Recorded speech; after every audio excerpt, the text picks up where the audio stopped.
I'm Fernando Mastrangelo, and this is The Path, an interview series that uncovers the business of being an artist.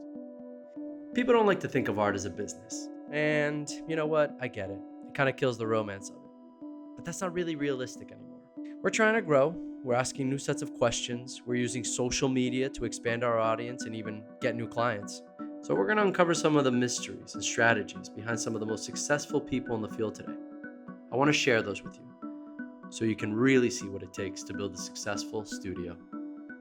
For this interview, I'm sitting down with Giancarlo Valle, who in my opinion is a powerhouse architect and furniture designer. He's worked at some of the top firms in the country. He graduated with a master's from Princeton, and he's recently started his own firm, which is quickly becoming one of the hottest studios in New York City. In 2016, we got to work on a project together, the Cocoon Store, which was my first architectural project, and where we got to cast 1,500 square feet of walls, thanks to Giancarlo. So along with talent, Giancarlo, he's been very smart about his decisions and the path that he's chosen. So let's dive in and hear about his story on how he got where he is today and where he's going. So how do I want to start this? So I actually don't know a lot about your history, believe it or not, even though we kind of met in 2015 and we you actually came to the show, that Mike Weiss, and I wasn't really, we just started our friendship really then, but I've seen you sort of grow over the last few years, but I don't know really how you got started. I don't even know where your passion for architecture sort of began. So I wanted to kind of start there, like, as a kid growing up, what your influences were, if you, went to museums and like, where did it begin for you? Yeah. Right. Like, how have you gotten to this place? And I mean, your roots, you're Latino, you're from Peru, your family's from Peru. Family's from Peru. Yeah, it's funny. I mean, it kind of like all starts with family. It starts at home. I think that was what kind of got me tuned into the things that I'm interested in now. We traveled a lot growing up. I was born in San Francisco. My parents were from Peru. And then we moved to South America. We moved to Guatemala. I lived in Guatemala for about 6 years. I lived in Caracas. Tell me like the age, basically. Like, young, but then like formative years, I got really into skateboarding when I was in Guatemala. And that was like the culture there. Like for kids that were in, like in our age group, like 13 to 15, that was the culture. It was on the street, skateboarding, seeing things, and it was just like that's how you experience the city. Do you feel like the skateboard culture has influenced you the way you think about architecture or anything? I mean, I mean, yes and no. I mean, probably not directly. Yeah. But I think the way you would see the city, like sort of there was just something very almost scenographic about that type of movement that. I think it got you thinking about, like geometry. It was really kind of silly, but sure. The way you would plan out a trick was like very, was like very precise, and so it was like, it's all about space and like the concrete. What is your father, and what do your parents do? What did they do? Were they? My dad worked for an American company, and so we were basically moving with him abroad. I did the same thing. My family worked for Walmart when I was young. Yeah. And we traveled. For that reason, we moved abroad. Yeah, it was amazing. I mean, we probably moved every 3 years, like growing up. But at the same time, we would collect a lot of things. So, my home was this weird mix of like Peruvian, furniture mixed. My dad traveled to Africa a lot, so we had like a room that was just full of Ethiopian art. And it was just a passion that he had. He'd always bring something back. And it's funny that now I've sort of become reacquainted with like beautiful, primitive carved furniture. And it's really like just looking back at what I grew up with. I mean, our homes were just full of color. Every room was like a different color. But you also, in moving a lot, those homes were not really homes you grew up in. They were obviously, but they were transitory. They were all sort of transitory. So were they always changing? the aesthetic of each place and the stuff you were bringing to them, were Yeah. they like, you know, would that change from every location that you guys lived in, or It was borrowed, yeah. So like you know, we'd moved to Guatemala and suddenly we had a bunch of hand painted Mayan furniture, you know, and then and all that stuff would sort of carry through, and then we ended up back in the U.S. much later. when with a around lot what of- time? Right before high school, Oh, or okay. sorry, right at the end of high school. Okay. Right at the end of high school. You moved back to the United States. Yeah, And you and then I back went to moved- art school for and- college. But where back in the United States? San Francisco. No, outside Chicago. Oh, outside Chicago. Yeah. Okay, so let's get this straight. So you were born in the United States. Yep. And then your father's company or whatever sent him Yeah. international. So you guys started just traveling, going from place to place. Sao Paulo. São Paulo. We almost moved to Sao Paulo. Oh, cool. Okay. So São Paulo, Guatemala. Yeah. Where else? Caracas. Caracas. Wow. Okay. So and so really you grew up speaking Spanish, going to like American schools, that kind of thing? International, yeah. International schools. Yep. Dude, this is so similar to my history. We moved every 4 years, same Yeah. sort of deal. International, went from school to school. Yeah. You know, American schools where we spoke English and Spanish. All right, and then you were a skateboarder. Everybody was. Everybody like was you I you rollerbladed. couldn't live it. I was a rollerblader. That's what hit. I got into Mexico. rollerblading, and then I Yeah, everyone. Nobody wants to be a rollerblader. Everybody was like, "Nah, not rollerblades." Okay, but during that time, what were you interested? Were you interested in architecture, or were you more like just an artsy kid, drawing, painting, any of that kind of stuff? a lot of it was mostly art. I mean, Mostly art, architecture really didn't come into the picture, I think, until I was in art school. Yeah, Like formally went to art school. I didn't know that you had studied art, or that was where you sort of entered. the That got creative field. me. It got me interested in it. We had there was a group of people that were sort of guiding me in that direction. But we were really. It took us to. I think it wasn't until art school that kind of got me, really, art school and college. So, all right. So you start painting Guatemala. You're super interested in that, and then you apply to art school. I thought you went to Princeton. I thought, but For architecture, for architecture. But Yeah, you that also was- studied art. I studied art first Where? at Michigan. Okay, so fine arts degree, BFA. Architecture came sort of in my junior year. So Okay. you had a couple different routes. I knew I wanted to get into architecture, but you could do it through the art school. You could do it Got it. through the language Okay. arts. So you get to Michigan, and you're like, I'm gonna study art, and you started in by painting. You did the foundation year, Yeah, That you kind of do exactly. You do a little bit of everything. a little bit of everything. Yeah, but with the idea that we were going towards architecture. Cool. And then how was did you? It was how in the same it? school, which is the other thing. It was in the same building. It was in the same Art building. and architecture were in the same Got it, building okay. at the university. And so that just kind of already, the influence was there. Okay. And then it was just a logical step. It was, But what kind of stuff were you making in like as a early grad or undergrad? we took some design classes, so we were making we made a chair like really early on. There was clay, it was ceramics. It was a little bit of everything. It was pretty general. So you stopped painting, or was that? Stopped painting and started moving into more of a holistic education center around architecture. So it was Okay. engineering, you were taking math classes and Interesting. starting to sort of round that out to apply to the architecture school. Got it. And then that happened junior year. You Yeah. basically got into the architecture school. Or Yeah. is it an application thing, or It's is it an just? application. It is okay. Not everybody. Not It's everyone not gets it. automatic. Yeah. But then so then what happens? You get into that school. What? That's your junior and Junior year, so you do 2 years of architecture. You graduate with an undergrad, a B Arch, Okay. Bachelor's of Architecture. Is that school?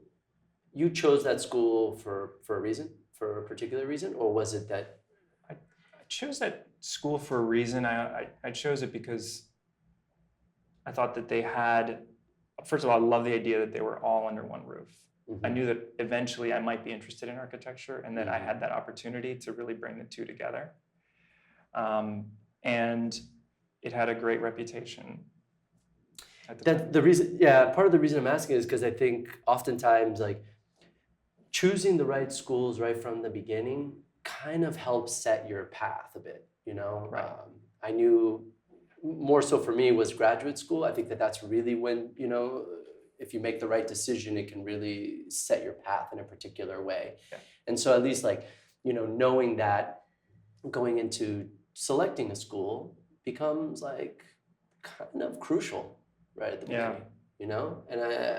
And I mean, I've had the good results from having made the right choices right from the beginning. And not that, you know, and so that's why I was asking, because I didn't know about the program in Michigan. So yeah, the thing that's interesting about Michigan is that it's such a large school and we had access to so many different things. I mean, technology was a big thing. I got really into, you know, trying to bridge, you know, a little bit of the computer world into, you know, some of my art background, and then trying to apply it to architecture. And I think that was an opportunity that kind of set me, you know, sort of on that course too, even towards getting my first job. It was like a very specific skill set that just timing wise happened to work out. I was really interested in that. And a lot of the research done in schools happens before it really becomes professional. You know, we just happened to sort of get this education, and it was a skill set that wasn't really in the like the working, you know, architecture firms at the time. Right. So it was like a, you know, And oh, this is you all can do during this. undergrad. This is all undergrad. This is all undergrad, yeah. So my first job was out in Philadelphia, actually, Oh, right out of school. right out of school. We got hired So, from but my tell me a thesis little project. bit. That's what I wanted to ask you. I wanted to know, like, We did the interview right after my thesis presentation. Really? I got a job right after. so Yeah. tell me what that thesis was, because, and also, does it look like anything that we would recognize today as your work? I mean, Probably not. no. Wow. So what was it? The project? What was the thesis? The thesis was, You don't remember? I don't even remember. Come on. I remember my grad thesis. Yeah, of course you do. Of course, because that's a big one. Your undergrad thesis. I mean, it was good enough to Undergrad get you that thesis, job. It was. Was it in? First of all, was it an interior or both interior? It was and- It was both. Okay. You know, I think it was like a factory. It was something related to the auto industry Okay. in Detroit. Okay. So the site was in Detroit, Okay. and it was this kind of like transitory space that you could do lots of different things in. So it was like production, living. It was this like very hybrid, And do you feel like Space. Very space age. really? Like we're talking like Zaha Hadid space age? Probably. Really? Okay. Probably. And so when does was the influence of your childhood, of the way that, you know, having sort of the primitive and the contemporary already showing up in your work then? I think that came later. Okay.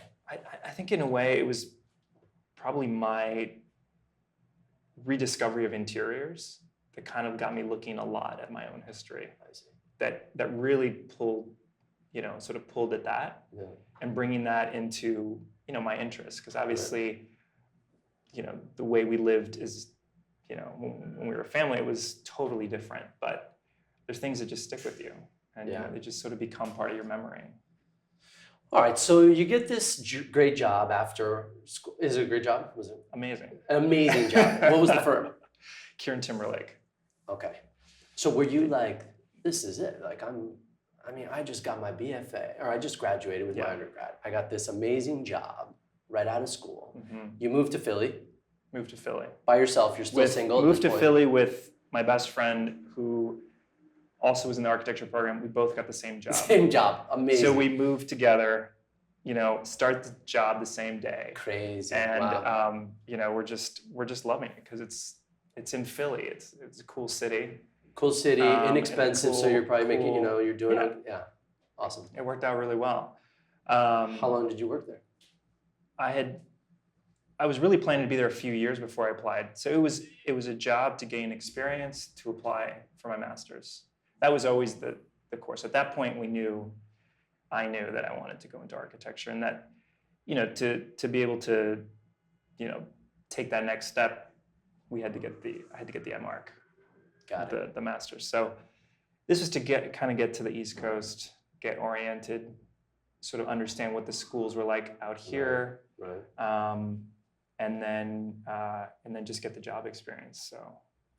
And how long did you end up? I ended up being there for about 8 months. Why am I not surprised? Before I moved to New York. Okay.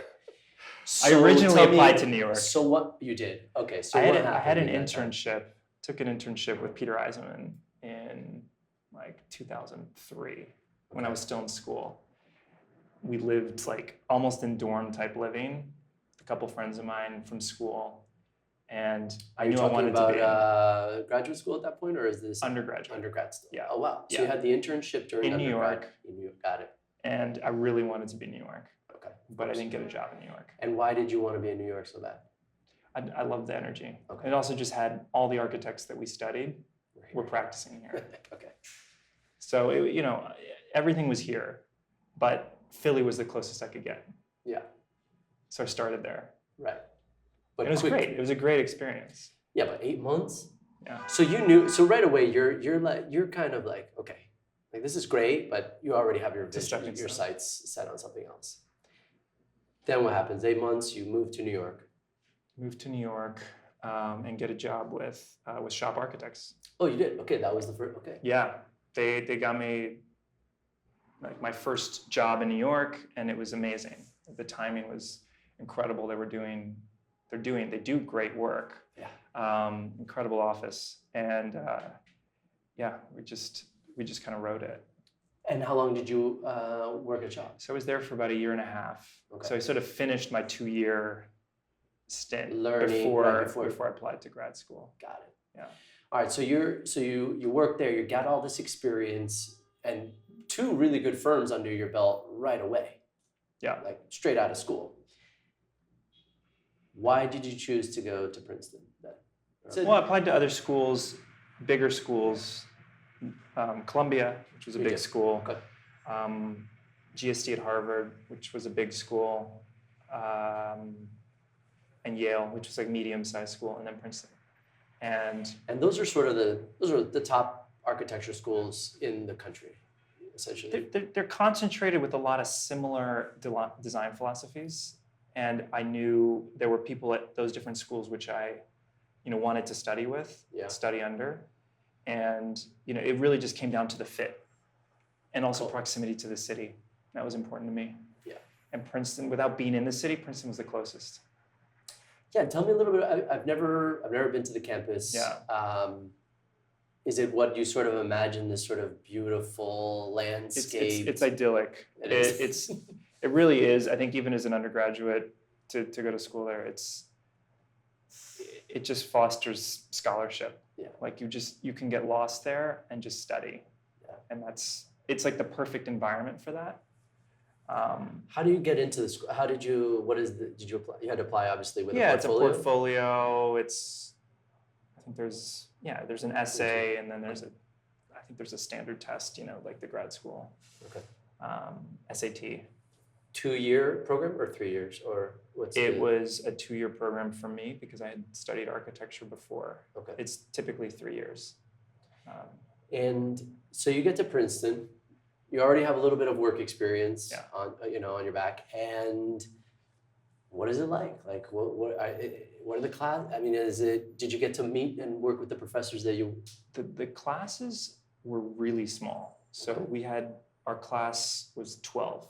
Well, we had 12 graduates, you know, so you just get to know everybody. And I felt like it definitely had that, you know, sort of family feel where you can't hide in a way. With a bigger school, you could move around, but with the setup there, everybody was sort of like in one cage. Was it competitive?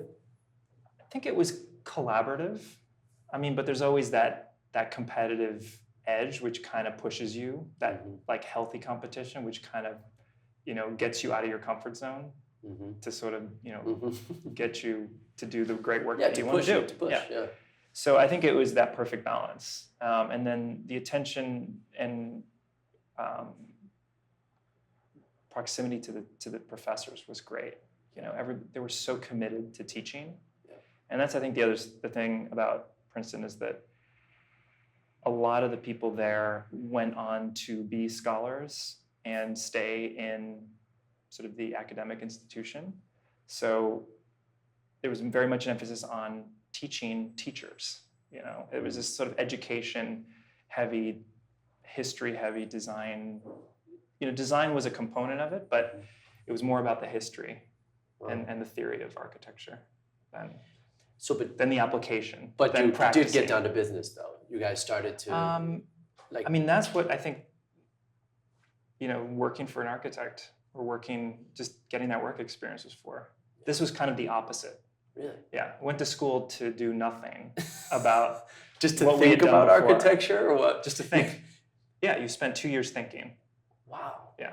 So not a lot of focus on the model On the making, on the rendering, on the this and the that. The skill set is not the strength of that school, and it wasn't at the time.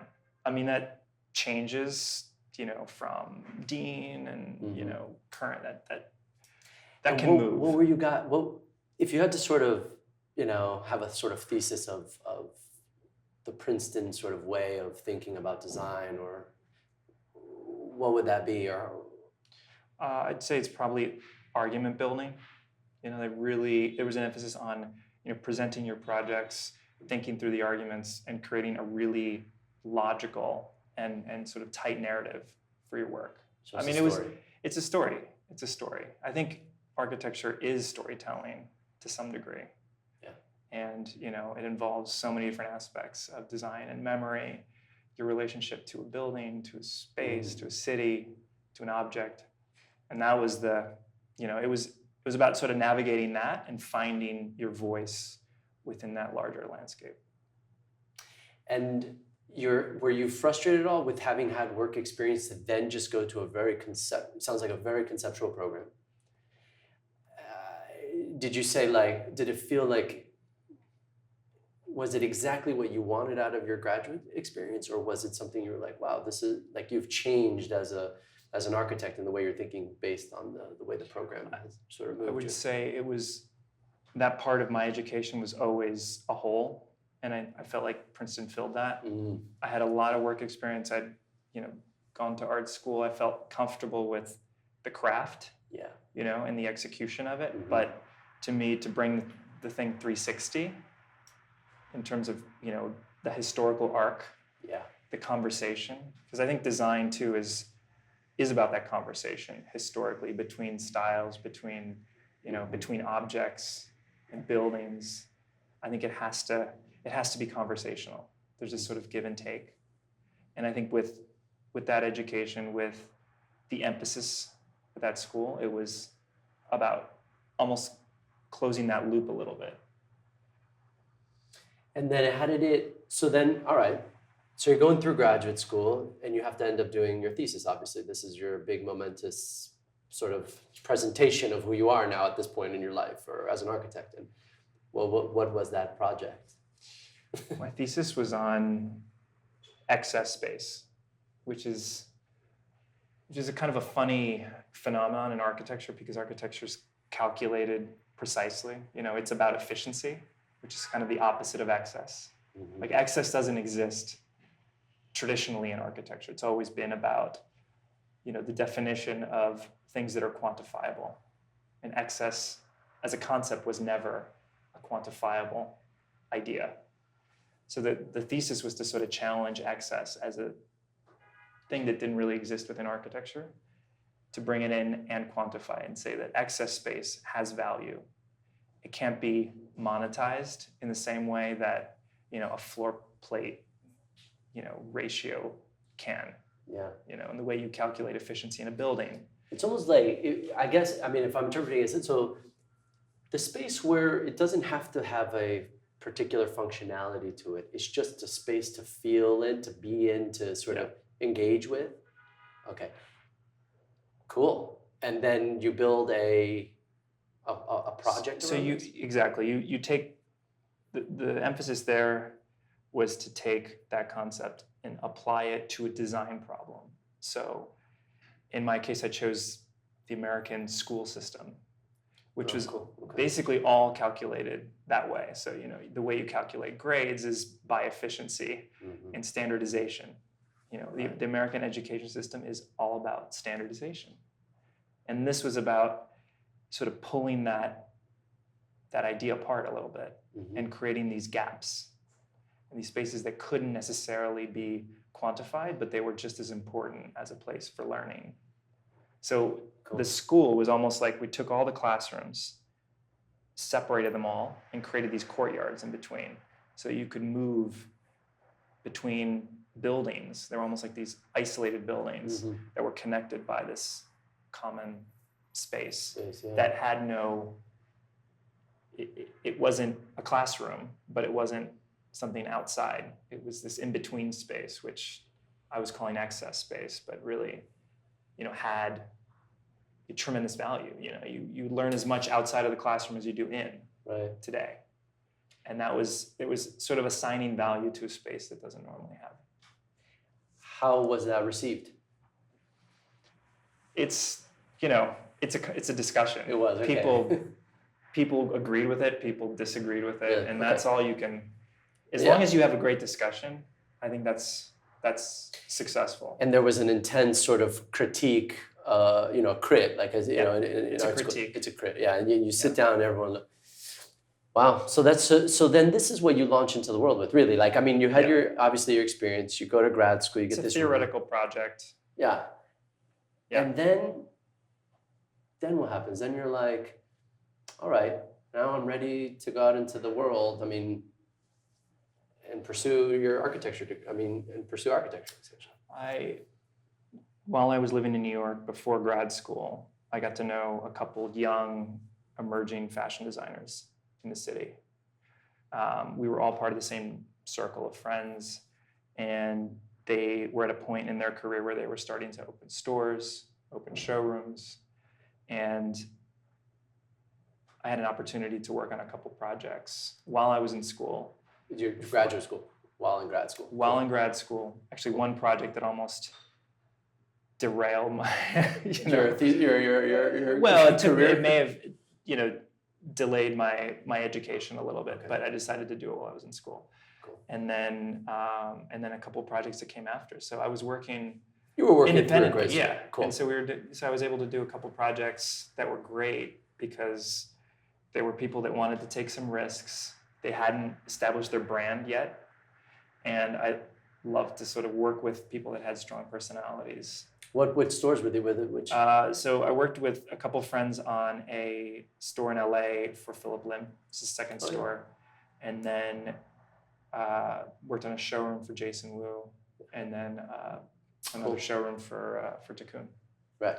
And it was just the timing. We were all the same. All at the same time, same age, generation, kind of coming up together. and that particular time was having a moment. Yeah. In New York. And when do you finally land at Snøhetta? Snøhetta was a decision I made. I had been freelancing, working on some side projects. Snøhetta was an opportunity to work for an established cultural architecture firm that was doing some really massive, really extremely important projects at the time that kind of got. In particular, the SF MoMA. SF MoMA, yeah. And that's the project you came in at the beginning. Right at the beginning. Competition phase. So you finished school. How long before you started? Couple years. Yeah. And so in between years, you're doing the projects for Jason Wu and for Philip. Yeah. Got it. Kind of doing freelancing. Yeah. And then this opportunity comes up. I mean, it's a great firm, obviously. And I had also never had that experience. I'd worked for smaller firms. Right. I'd never worked for a firm that had done these monumental museum projects. So it was a no-brainer. And I feel like I wanted at least a couple years of experience from a firm like that. Ended up staying for 4 years. You did. Yeah. And so you saw the entire SF MoMA project, basically the whole design Through construction. Yeah. Which was incredible. I mean, it's a project that happens. Yeah, once in a lifetime. It's a once in a lifetime museum for a firm of that caliber, and to be part of that project for a firm was incredible. It Right was at the great. beginning. There's so much experimentation. We worked on a facade that was made entirely out of fiberglass and cement, which had never been fire rated. We had to go through fire testing to, argue to the city this building wasn't going to burn down. It was covered in resin. Wow. So, there were all these. What was your position exactly? So you came in, what type of position, what was the title of the position that you had? It was a design position. Design position, Yeah. Okay. But were you doing the conceptual stuff all the way to the hardcore, rhino stuff kind of thing, or was it? Yes. I mean, it was everything. Everything. Yeah. So you were sitting down with the main guy, because there's the director, right? Correct. And Correct. Yeah. I'm sure he was pretty heavily involved in the project. So Yes. you're not only getting, working with him on this, but sort of getting to also have input on the actual design of the space. Right. Which is awesome. Yeah. It was, you just get to touch everything. And that's the way that the company was set up. So you'd start with a concept and be able to take that piece all the way through. So I did a lot of the facade work. I did kind of led that team. So when you see the building, there's parts of it you're like, that's mine. I mean, a lot of it. A lot of it. That's incredible. And so, I mean, it's a team. And, so in that we're part of experience, that. sure. Do you feel like, having worked at that scale of a firm, that size firm, did you realize that that's something that the size firm that you would like to have at some point? Or did you say, you know what, like, I had a great experience in that kind of firm, but I'm more interested in a smaller boutique kind of idea? Or did it start to influence how you're, viewing what kind of firm you would eventually end up with or Right. be part of? When did that sort of start to creep in? Because then you obviously go to Shop Arc again, you return. Yeah.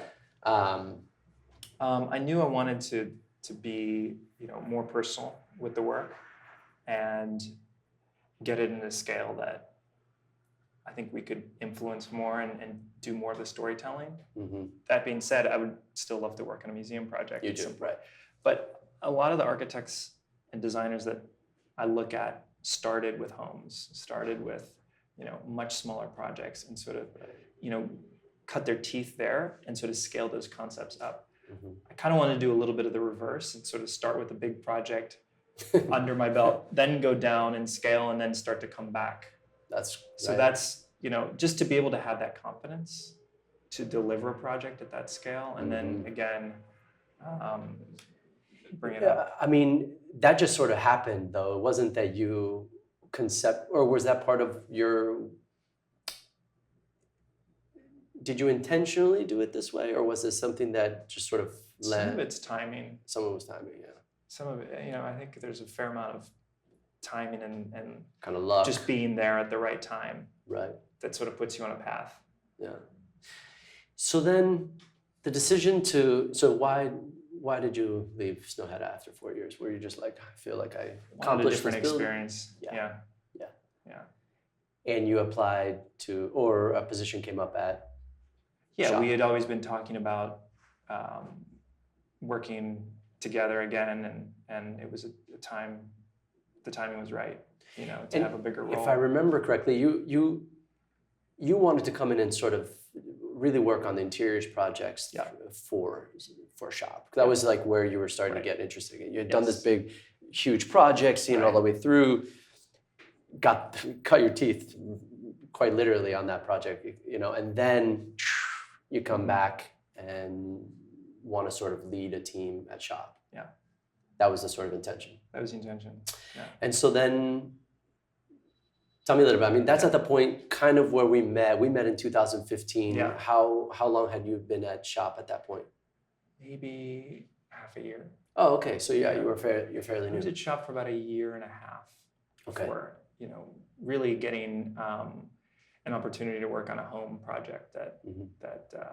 I really enjoyed, and And then, but part of it was like, so we met through Tikkun, obviously. Yeah. That's the project. That was one of the bigger projects that you ended up sort of seeing all the way through with Shop. Yeah. So, tell me about that a little bit. I mean, that's obviously where we met. That's where I really started to see your sort of vision, for interiors, your use of materials, I feel like that place really started to, I don't know, flex your muscles a bit with this project. If I don't know if you agree or not, but I feel like it's funny. I always think of the first project, interiors project, as my own home. Oh, okay. Right. Really, because I think that was where a lot of my own taste was able to be sort of refined and test. Like that just became the experimentation for me. I mean, taking ideas that I had worked on professionally at different offices was sort of a piece of that. But I think until having worked on my own and project, that was in 2014, right? You got the place and you started to renovate it little by little. Right. So basically, you're working out because it was private, obviously. So you could work out your kinks, like figure out, right, and colors, textures. Yeah. And then that started to kind of come into your practice, for the rest, for public. Right. I see. Right. And then, so this is where your voice starts to really come out, right? Between your home project, now Tikkun, you did Linda Farrow, those spaces. And I mean, if you start to see them, there starts to become a continuity in the language. You start to see, your treatment, the wall treatments, the very simplified contemporary furniture, these kind of, it's like minimalism, highly textured minimalism or something like this starts to evolve. I mean, how do you see it? How do you think about that? I think a lot of it comes down to materials. We sort of start a little bit without knowing where we're going and taking a journey with one material or one idea and seeing what that material could be. And then building a story, sort of almost reverse engineering it in a way. Seeing like, okay, what are the limits of that technique or that, and for some of the larger projects, I'd say that's the emphasis. So that's, not always the starting point, but, is something that we will develop concurrently with other ideas. But it always finds a way back into the project. So it's a little bit of, I mean, I look at your work and I see, it's such an enthusiasm for a material at the most granular level, without, it's like you look at the material and it's like uncompiled state and you have no idea what that's going to be. And I think that is so important as a designer to sort of feel like you want to be surprised by your own work and your own process, which is so hard to do. I find that is one of the things that we always run into is how do you keep yourself invested in the project by surprising yourself, and that's creating work that, is unexpected for internally, but also externally. And trying to just keep pushing that. And I think that's where an interest in sort of like not knowing in the sort of the uncertainty of design is, something that is kind of at the core of the studio. So then the big moment comes where you say, I think I'm ready to go out on my own, right? This had been like 4 years of undergrad, a couple of years in small firms, then to grad school, then back to Snowhead, 4 years. Right. You're like far along now, and then another year and a half or so at Shop. You're like, you've done big projects, you've done things for your friends you've started your own interior project at home. What made you say this is the time to go out on my own? I think I had always had that in the cards. I had always been working for myself and working on my own projects. So the leap from, there to there was actually not that big. I had already sort of cut my teeth on these independent projects. So it was more of just a timing thing where, I felt It was right. like I just, What was the scariest part of doing that? I mean, it might be obvious, but in a lot of ways, like, it's not getting a paycheck. yeah, right. That's kind of like, because you knew you were good. You knew that you had done some good projects. You already knew what you were doing. You had a language already being built up. I mean, you're still in the discovery mode. You're still figuring out that language is, but you're feeling pretty confident, and you're like, all right, so yeah, the scary part is getting out there and taking the office space and saying like, all right, I've got. Yeah. But you're really left with only maybe a couple of projects here and there that to get you started. Right. And then that was how long ago now? That was 3 years ago. That was 3 years ago that the aftershock? No, because we finished Cocoon in 2015, was it? No, 16. 15, no? Did we? No. So. Was that 3 years ago? That makes me feel so. like that was an insane amount of time ago. Wow. Okay. So More? it feels like it 5 was years ago. it feels like it was 2 years ago. Uh-huh. So in the 3 years that now you've been on your own, essentially, tell me a little bit about how the practice has grown or how it's evolving at this point for you. It's been very organic. I mean, I think as a young practice, you're always programmed to say yes to projects. Uh-huh. And I think in the last year or so, we've been able to really, just fine tune who the clientele is that sort of fits what we do, and learn to say no a little more.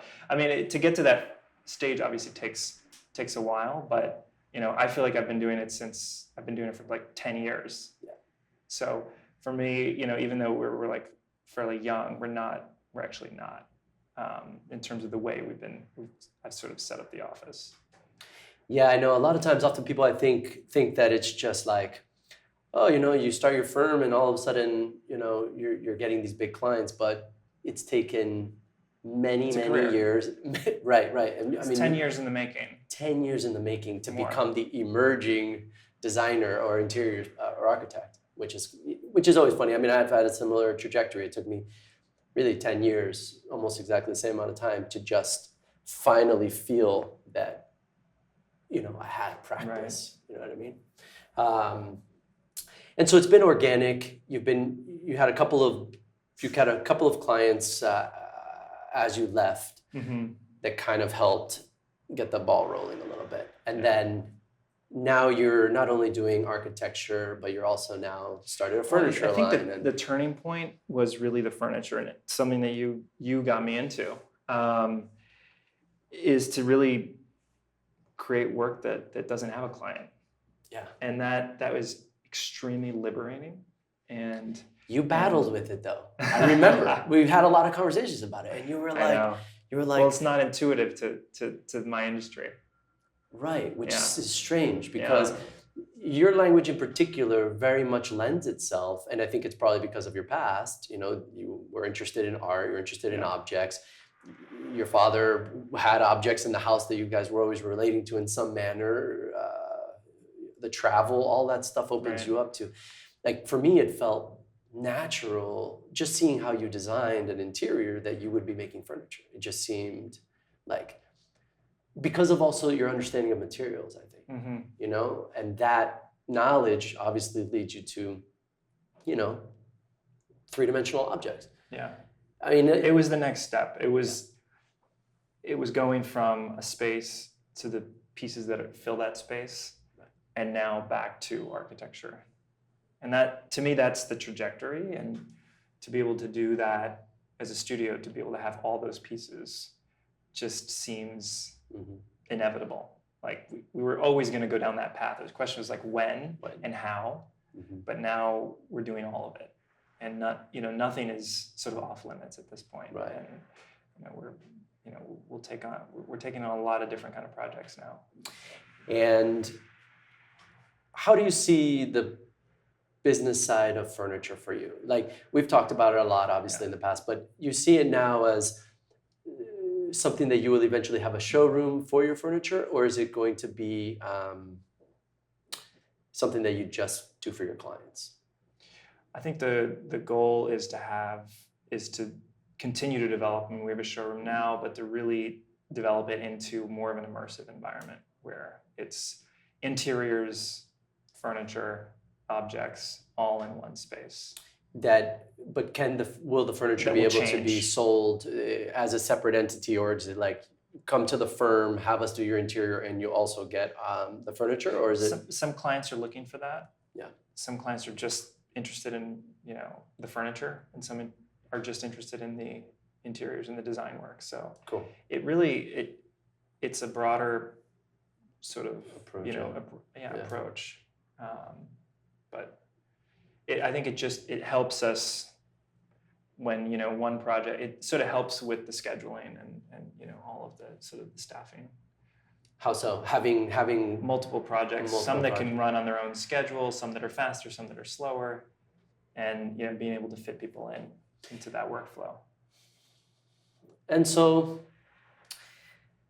now so this is where you're at right now, essentially. And I wanted to kind of talk about being creative, having a new sort of firm starting up. I mean, it feels like a startup, and you have 2 kids, a wife, I mean, you have a whole, how at this point are you sort of managing your creativity? Because I honestly think it's also living in New York, right? You have, there's a social calendar in a lot of ways, right? You got to go to certain things.